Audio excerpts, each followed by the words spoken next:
Hi there and welcome to CVG's E3 preview of The Crew. I'm Tim Clark, I'm joined by Tim Weaver. Hello. Dan Dawkins, and we're about to hear from CVG's Alex Dale, who's been watching The Crew, Ubisoft's new driving game, open world driving game, get played. Let's hear from Alex. Hi there, welcome back to E3 2013. I'm joined by Alex Dale, who's had a hands-on session with Ubisoft's new multiplayer racer, The Crew. Alex, can you tell us your thoughts? I thought it was fantastic. Let me tell you something about next gen. Is one of the themes of this E3 has been people struggling to see how the next gen consoles benefit games, because obviously it's diminishing in terms of graphics. Scale has always been, like in the last generation, size wasn't a problem in any game world, but The Crew demonstrates what the new consoles can bring, and that's scale but with variety. So with The Crew we've got the entire of the United States mapped coast to coast, north to south, sort of kissing Canada and Mexico. So you've got all the different terrain. You've got the deserts of Texas, you've got like the mountainous sort of Colorado regions, you've got the beaches of Miami, you've got the big cities like Chicago, New York, Detroit. You've got it all in there. It's not one-to-one, but that would be really tedious. You know, it's hard enough just getting here this morning. It's sort of like a condensed. I think they said it took their best time getting coast to coast was 1.5 hours. So it's a big game with a lot of tracks, and actually playing it is really exciting. Fantastic. And the multiplayer elements, how did they work? You know, is it something that's going to be very easy to join up with your friends and just go and do these missions, or is it going to be a more sort of persistent online world where you get random people joining in? I think it's a mixture of both. I mean, they've got matchmaking, but it seems that one of the things is to make it easier to play with your friends. They sort of drop in and let you know. It's a really good interface. There's a lot of fun co-op stuff you can do. One of the things we played was a sort of co-op game where you've all got to take down a target. This is around Miami, and you're sort of teaming together, but it's also competitive at the same time because it marks down who's done what damage and who's got the killer blow. It's a lot of fun. I'd say gameplay-wise, it played out like a cross between Test Drive Unlimited and Burnout. Test Drive Unlimited, not a surprise, of course, because staffed largely the former Eden Studios team, and also helped with Reflection, so you know their way around a car because they worked on the driver series, which has got great handling. So it's kind of a halfway house between those. It's not quite as drifty as Burnout, but it's got the same boost, and it felt really great, and it looks great as well. I mean, we went for a spin around Times Square in New York, and you could sort of, if you've ever been to New York, you could sort of navigate your way around it. You could see yourself going down Broadway. I mean, the real test will be like how great it looks when you're going around Buffalo, New York, or Oklahoma or something. I mean, New York's an easy win, but it's a game with loads of variety, and it really sort of grabs the attention. Fantastic. Thanks very much, Alex. We'll have more on The Crew as and when we get it. So yeah, Alex seemed almost entirely convinced by The Crew. Talking to him over email, he's got that down as I think one of his games of the show, if not the game of the show. Equally enthusiastic chaps? No.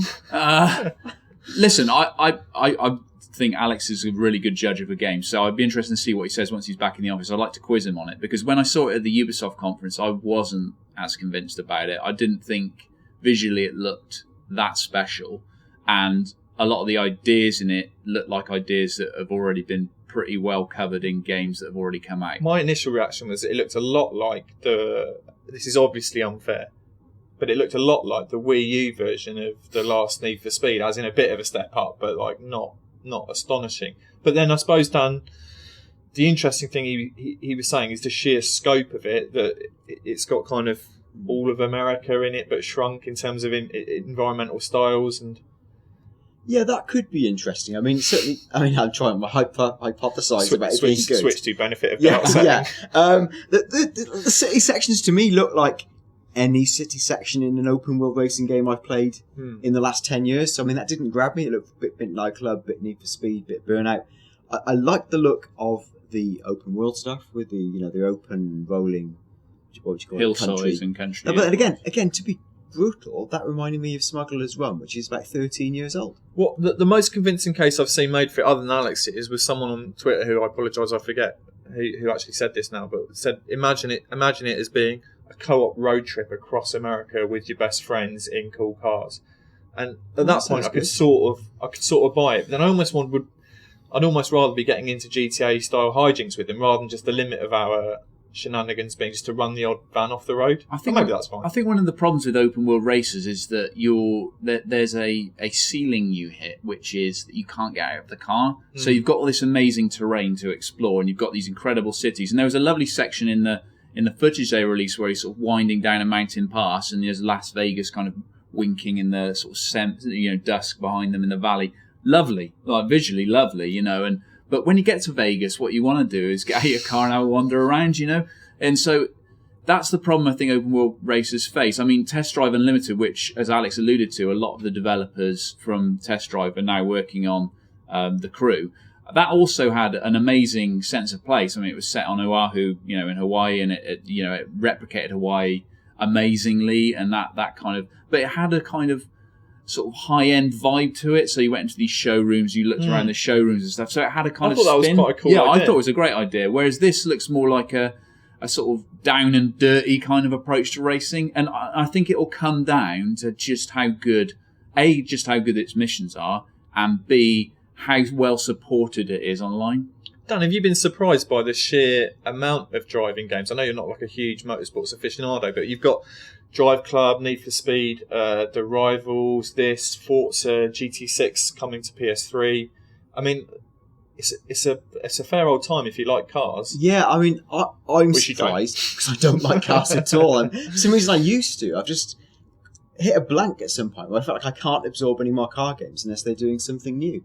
But obviously there is a market, and I think that's what they're doing. They're ticking off the big business segments and going, there's still a big market for driving. I'm almost certain that a big part of it is that if you play like a GTA, or it looks like now if you play a Watchdog, you can get your kind of kick from doing kind of, bigger handbrake turns and kind of zipping through tiny gaps, but without having to go through, or with having so much else on offer, as I think you were kind of suggesting before. But if you're a traditional car developer and then you try and bolt on here's my man getting out of the car bit, it almost invariably ends in utter disaster. You only need to look at the driver games, and you look at, Need for Speed tried it, didn't it? I can't remember what that Need for Speed was called. But do you remember when they showed that trailer of the man getting out and doing parkour? Like they were just reaching into the big bag of things that were popular and going. But by the way, I'm not suggesting they should have done that in the crew, because as you said, you're on record now. We've seen disasters happen from that. I think. It is difficult with racers to kind of give it a bit of a different slant, as probably well documented. I'm a big fan of Forza, and what I liked about Forza 4 in particular was that, and I'm not even, in real life, I don't even consider myself much of a sort of car aficionado, but in Forza, what I loved about it was that it really invested you in certain cars, and you stuck with those cars, and it became more about your relationship with that particular car than perhaps the actual racing itself, which also happened to be good.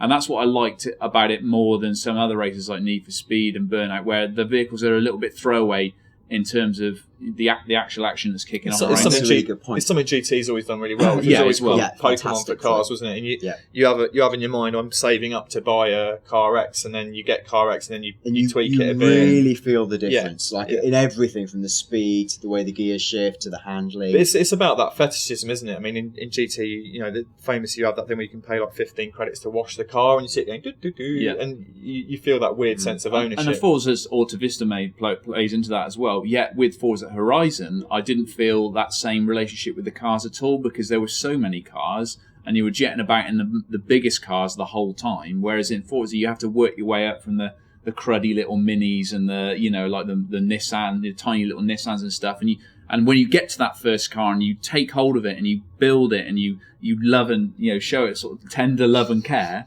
it becomes something really special. You're getting quite excited. I'm getting quite excited about it. Yeah. As a Forza fan, did what they showed of that game deliver for you? At the shows, no. I've subsequently seen some footage of it running in 1080p, and it looks amazing. I think it looks like visually it's incredible. The chap at the Microsoft stand down was talking about the kiss of a baby's smile as it reflects out of the paint job and all that sort of stuff, wasn't he? What? No, the conference you mean? Yeah. Dan Greenaway, he was talking about how you could taste the air, and I think he got a bit new age there. Let's just stick to the games. I thought you meant we had an actual baby in the back seat smiling out. I was like, what the hell? That would be an interesting DLC expansion pack. How can you drive with a child in the back? This is probably unacceptable. So that's driving games wrapped up quite confusingly. Thanks for listening and watching. Please do remember to subscribe to the CBG YouTube channel. Keep checking the site for more reaction videos as time continues to spin on. Cheers.